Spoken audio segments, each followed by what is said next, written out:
Hello and welcome back again. This is another video done for the Workers' Party in a follow-up video to the one I did recently on the life and many lies of Mr. Paul Mason. Today I'm going to be taking a look at another besainted figure on the Labour left, specifically one in the media sphere. It's Mr. Owen Jones. And the reason why I'm going to be looking at Owen Jones is because even though he hasn't been caught in the same embarrassing situation as being revealed as a grass essentially for the state, which Paul Mason was, he does in fact in his politics and what he advocates for display many of the same terrible judgments and very reactionary positions as Paul Mason does.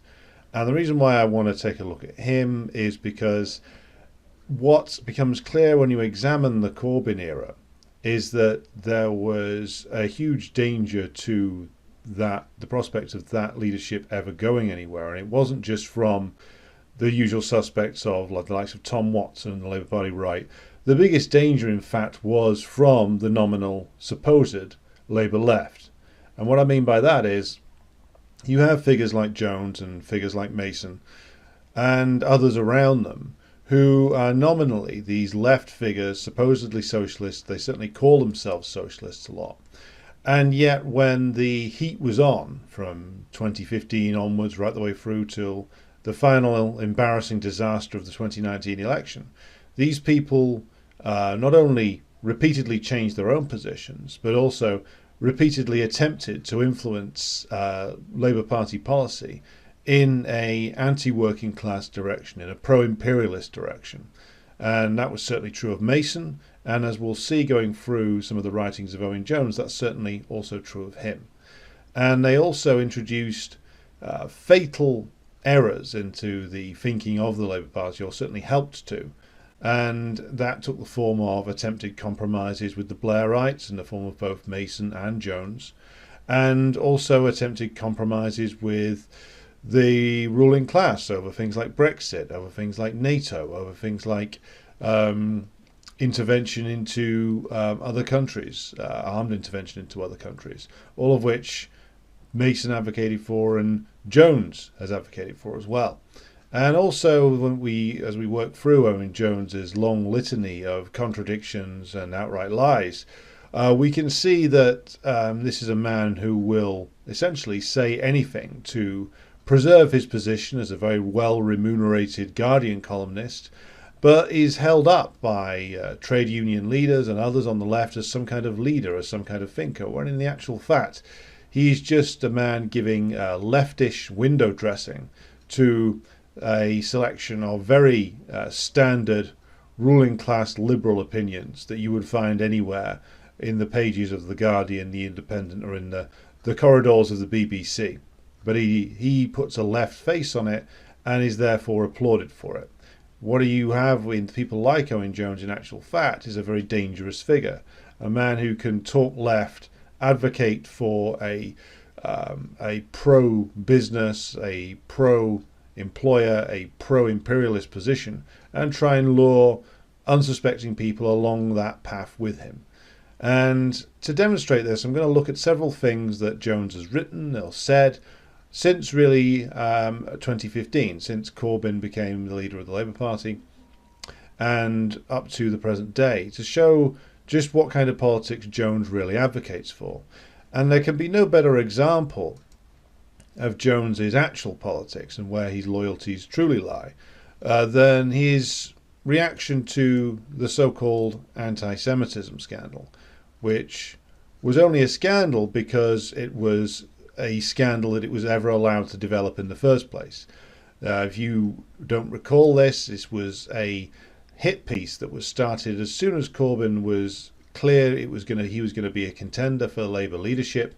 His long record of advocating for the Palestinians or of advocating against the Israeli occupation and all those things of that nature that was a part of his track record as an MP, it's part of what made him a popular figure, was weaponized against him by various cynical figures in the British intelligence, governmental and media sphere.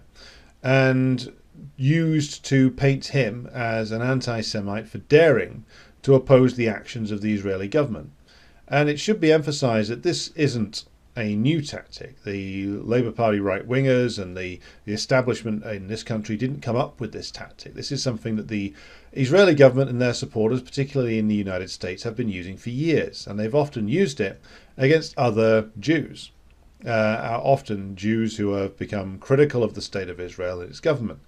Very high-profile example would be Professor Norman Finkelstein in the United States, a very prominent academic, the son of Holocaust survivors, who became a very high-profile academic critic of the Israeli government. The Israeli government and its friends in the United States, in academia and media, labelled Finkelstein a self-hating Jew. They did it also to Max Blumenthal of the Grey Zone, who's written extensively on the many crimes of the Israeli government. And of course, it really shouldn't have been a surprise that they would do the same thing to Corbyn when it looked like he was going to be a serious contender. So I can remember clearly when these lies started. They were floated by Jon Snow and Kathy Newman on Channel 4 News and repeated all over the place. And as soon as these started, as soon as Corbyn became leader, there became a real effort was undertaken to try to use this to destabilise his leadership. And one of the first ways they did that was trying to get rid of any prominent ally that Corbyn had within the Labour Party. One such example was Ken Livingstone. Now, think whatever you will of Ken Livingstone, and certainly there's criticisms to be made of him, but the idea that he is some kind of racist is certainly not amongst them. And yet, he was the first target of this lie regarding supposed anti-Semitism. And who was there calling for Livingstone to be immediately expelled from the Labour Party? It was our friend Owen Jones, who, as you can see from the date of that tweet there, immediately in April 2016 was screaming for Livingstone to be expelled. Not for him to be given a fair hearing, not for an investigation to be launched, but just straight up expelled, must be expelled. Jones joined the chorus of screaming, howling media commentators calling for Livingstone to be expelled. And in doing so, what Jones was actually doing was, of course, strengthening this campaign, this underhanded, dirty campaign waged by the right of the Labour Party, by the cynical players in the British intelligence and political establishments, and in the media. And yet Jones, of course, he has his little red rosette on there, was still portraying himself as some kind of socialist, as a supporter of Corbyn, although he was cautious about openly coming out and fully endorsing Corbyn, being as he is a Guardian columnist, and the Guardian, as Corbyn himself reflected in a recent interview given to Declassified UK, Guardian is an establishment newspaper. To write for it, you have to share establishment opinions. And of course, Jones dutifully does so. And this wasn't the only person, of course, that Jones was happy to call for the expulsion of from the Labour Party. He did the same thing a few years later to Chris Williamson, the MP for Derby North, who was, again, a prominent ally of Corbyn within the Parliamentary Labour Party. He made some accurate statements in a Momentum meeting about the fact that there was less anti-Semitism and racism within the Labour Party than other political parties, and that the anti-Semitism scandal was essentially cooked up or overhyped. And those are accurate statements. If anything, they're rather moderate statements. And for this, he was pilloried, of course, immediately called an anti-Semite. And of course, Jones immediately joined the chorus calling for Chris Williamson to be expelled. And thus, the pattern of behaviour continued all the way through. Every time somebody was accused of being an anti-Semite, Jones bent over backwards to make sure that he did everything possible to secure these people's expulsion from the Labour Party. And of course, in doing so, what Jones was doing was, as I said earlier, strengthening a piece of Tory and establishment propaganda being used against Corbyn. And also he was sidelining and marginalising the voices of actual Jewish socialists within and outside of the Labour Party in the broader British left, who were calling this out for what it was. The Jewish socialist group inside the Labour Party, who have members inside and outside of the Labour Party, were very clear from the beginning that this was a put-up job, that this was a lie, that this was something which was a grotesque lie, and that Corbyn was one of the most high-profile defenders of the Jewish community in Britain and always has been. But of course, this didn't matter to people like Jones. They were just immediately screaming that Labour had to take this seriously. There need to be more and more tougher regulations being brought in, that people need to be chucked out immediately. And of course, he did a reverse ferret on himself, even when it came to the very high-profile expulsion of Ken Loach, the great film director. When Loach was expelled for having directed a play back in the 1980s, a play incidentally written by or about a court case between two Israelis back in the 1950s, and this was deemed to be, of course, by the pro-Israel crowd to be anti-Semitic, and Loach must be expelled, because of course Loach is a very high-profile supporter of the Palestinian cause. And Jones weasel-worded and mealy-mouthed himself around, but ultimately agreed that Loach should be expelled. And so Jones, when it came to the very first test, one of the very first big lies they deployed against Corbyn from the start, Jones was right there going along with it. Why does he do this? Now, previously in the past, Jones has proclaimed himself to be a supporter of the Palestinian cause. But as time has gone on, he has become more and more pro-Zionist, more and more pro-Israel. And as his position has moderated itself, or become more extremely pro-Israel, as time has gone on, as his tenure at the Guardian has lengthened, as he has become more of a pillar of the establishment. So let's unpack that a little bit as to why the British establishment finds the relationship with the State of Israel to be so useful.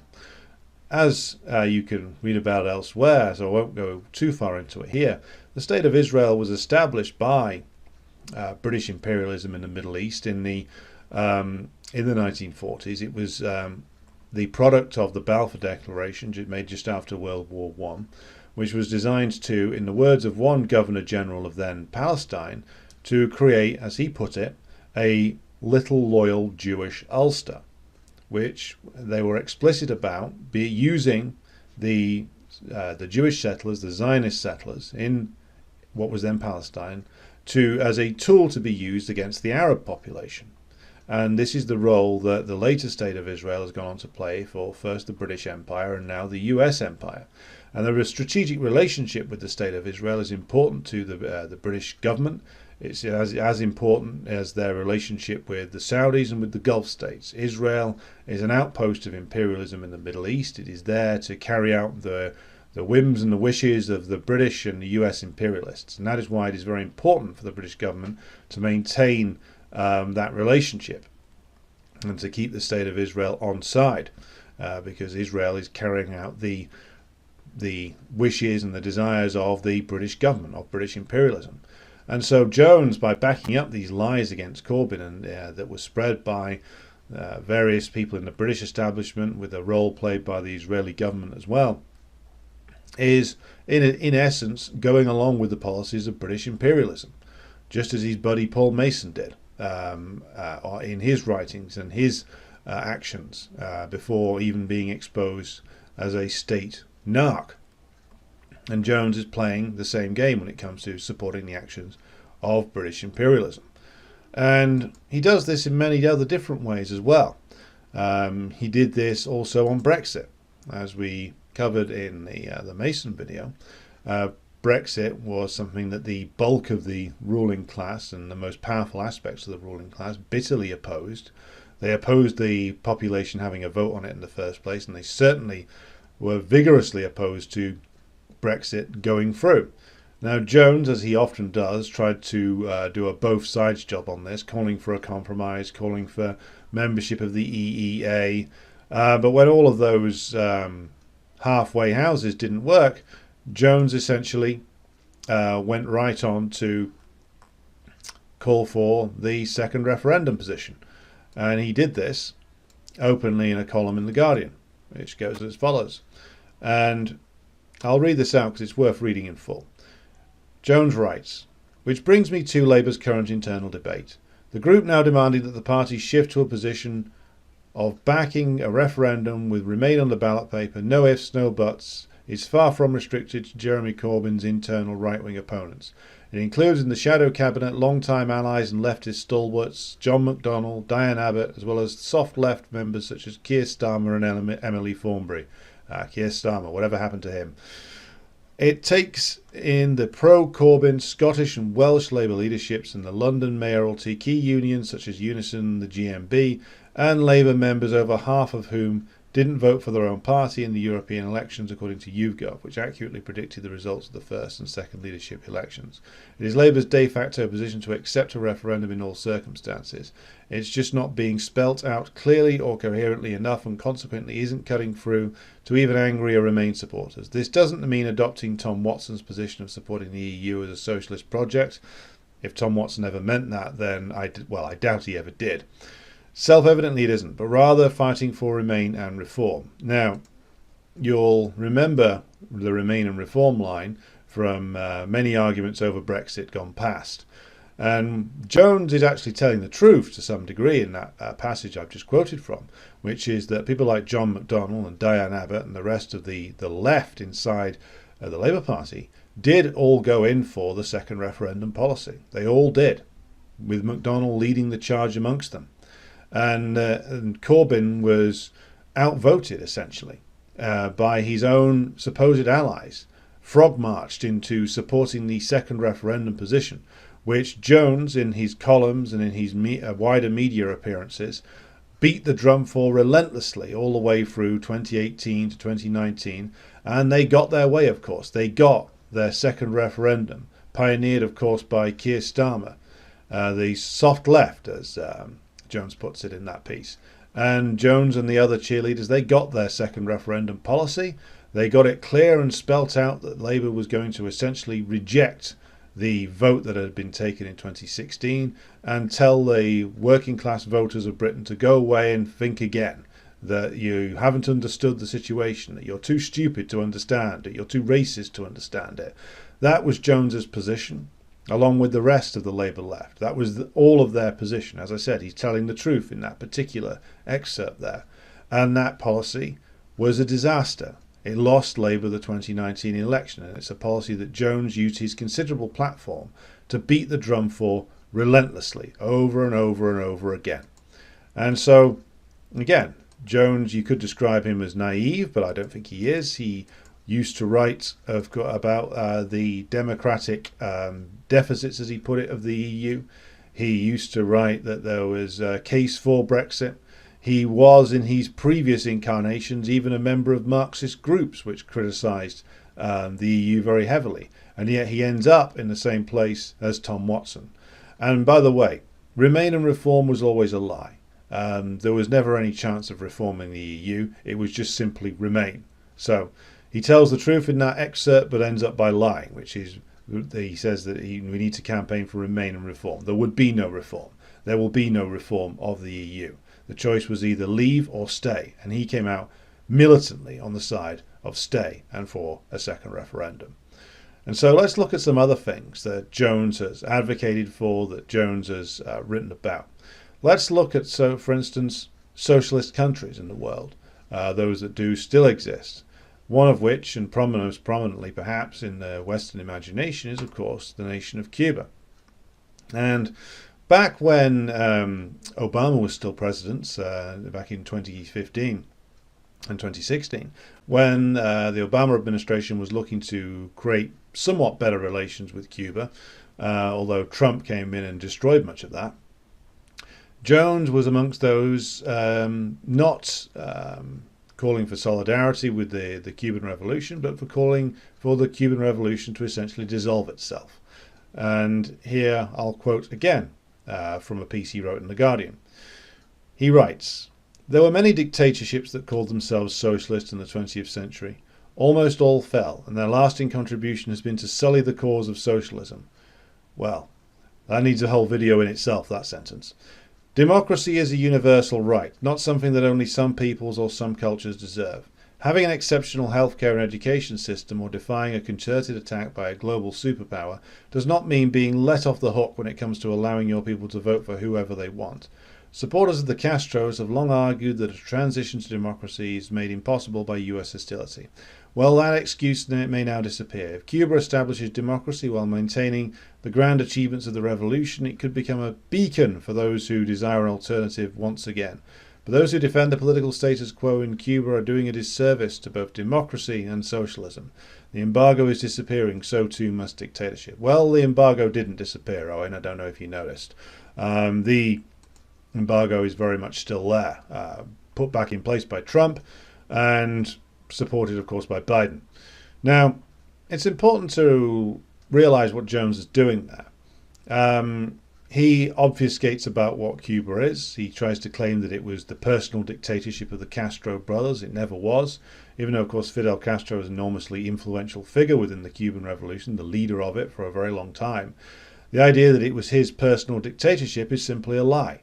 If you look at go and look at the number of excellent resources that's on the Cuba Solidarity Campaign's page, for instance, or do some wider reading around Cuba and its system, you can see that actually Cuba has a lot of very democratic features to it. For instance, Cuba did a gigantic consultation exercise with its whole population over rewriting its constitution. Did we ever get that choice? I mean, the closest we got to that was a referendum over Brexit, and they tried to destroy that, and Jones supported that, the destruction of that. But there is many democratic features inside the Cuban system, which are in constant consultation with the Cuban population. For instance, as I mentioned, over the most recent amendments to the Constitution, they engaged their population far more widely in democratic processes than we ever get engaged with in this country. So the democracy that Jones talks about here is incredibly limited. What democracy we have in this country is we only have because generations that came before us fought like hell for democratic rights, to the point where the rich and powerful had to grudgingly give some over in the later part of the 19th century and into the early 20th century. It's worth emphasizing that we've only had the full franchise extended without property qualifications to both men and women since 1929. The 1929 election was the first time that everybody, without property qualifications and without discrimination on the basis of sex, could vote. That's less than 100 years. And even with that, over the last 40 years, since the end of the so-called post-war consensus and going into the Thatcher period, we've seen our democratic rights pushed relentlessly backwards. We've seen our rights in the workplace get destroyed, our trade union rights get destroyed, and yet Jones still wants to throw around the word democracy if it doesn't have heavy implications based on class attached to it. Yes, there are democratic features to this system, but they are democratic features that were forced onto the rich and powerful, and that the rich and the powerful have been trying to take those even small democratic concessions back from the working class population of Britain for years now. And so he either doesn't understand, or he hasn't bothered to look up what the Cuban system actually is, and he's backing a talking point that might as well come straight from the Foreign Office. And this isn't the only time, of course, that he does this. And, of course, Jones likes to posture and gesture towards talking points from the FCO quite a lot. He also does this when it comes to the nation of China. And here is another quote from Jones's Guardian column. And what is he talking about here? Now, if you're familiar with the various attempts that the Trump administration made to wage a propaganda campaign against the Chinese government, the so-called Uyghur genocide is one of those. Now, if you're not familiar with what this is regarding the Xinjiang region in China, populated by people known as the Uyghurs. They are a majority Muslim people, and the US was claiming for years that the Chinese were doing a genocide there, that they were wiping them out. Of course, the source that they mainly draw on for this is has been established by the Grey Zone, for one, as being a long-time State Department asset and paid propagandist, a guy by the name of Adrian Zenz. And when asked to actually define what's going on inside Xinjiang and what is actually being done there by the Chinese government. It often, these people's explanations often change. It often says, they often say, they're doing a cultural genocide. Oh, they're using slave labor. And even the UN's recent inspection by their human rights envoy, Michelle Bachelet, the former president of Chile, couldn't find evidence that the evidence the US said was there. She couldn't find it and wouldn't come out and confirm the US story. But of course, that made the US very upset. But does Jones ask any of this? Does he dive into any details of it? No, he repeats a Trump administration talking point. And I'll read this out as well. It reads as follows. Given political leaders such as Pompeo have a self-evident interest in stoking tensions with China rather than defending Muslims, some people worry that condemning a rival power's human rights abuses risks providing cover for those aiming to foment a new Cold War. But this is to sacrifice oppressed Muslims on the altar of geopolitics, and indeed it is possible to walk and to chew gum, to oppose Western militarism and to stand with victims of state violence. It would be perverse to cede a defence of China's Muslims, however disingenuous, to reactionaries and warmongers. Several things that he gets wrong there, of course. First of all, the so-called Uyghur genocide, of course, isn't something that they can even prove exists or is happening. Second of all, Jones talks about China's Muslims. He doesn't seem to realize that there's millions and millions of Muslims in China, not just in Xinjiang, not just in the Uyghur population, who it's got a huge Muslim population that live in peace and worship openly, and are able to practice their religion with little or no intervention from the Chinese government. And yet Jones, despite saying he doesn't want to echo Pompeo, is echoing Pompeo. He's echoing a whole bunch of inaccuracies and lies. And again, this is something that could have come straight out of the Foreign Office, straight out of the State Department. And Jones does this over and over and over again. And again, similar to Mason, what is he doing with all of this? Well, he's using his name and the platform he has got as a prominent left-wing figure, as a man who is associated in the media with the name of socialism. He's using it to back up the talking points of the British state when it comes to China, when it comes to Cuba, and other nations that have been subject to assault by imperialism. When it came to Syria, for instance, Jones nominally opposed the bombing, but then he said that the most deaths were attributable to Assad, which, of course, wasn't actually true. It was ISIS and the so-called moderate rebels, beloved of the Western nations, the NATO nations, that were causing most of the death and destruction within Syria. And Jones faultlessly parroted that. Jones also gets himself into trouble quite a lot these days on Twitter with various feminist organizations and individuals. He does so because he not only embraces the gender ideology, but the idea, of course, that somehow men can turn themselves into women just by declaring it so. He defends this position by going after, in the most vitriolic terms, feminist writers who dare to argue with him, leading one such feminist writer, the journalist and campaigner Julie Bindel, to posit the question of whether Jones is a misogynist himself, or whether he has some sort of problem with women. Such is the vitriol of his Twitter campaigns against feminist writers. And this is another piece of the puzzle of Jones's collection of histrionic and denunciations of people, his echoing of State Department and Foreign Office talking points, his embrace of the anti-democratic, anti-worker second referendum movement, his disgusting and criminal endorsement of the lies of the fake anti-Semitism scandal, ginned up by various cynical and manipulative interests inside the British political establishment, the intelligence networks, and the Israeli government. This is a man who embraces this foul and toxic mix of politics and positions and dares to call it socialism, and he's backed up in doing so by being put on platforms by trade union leaders whose politics are as bad as he is, or just don't know any better. And of course, this is what the British left inside the Labour Party, and now more widely, has essentially become over the years. a bunch of middle-class trendies screaming histrionically at anybody who disagrees with them.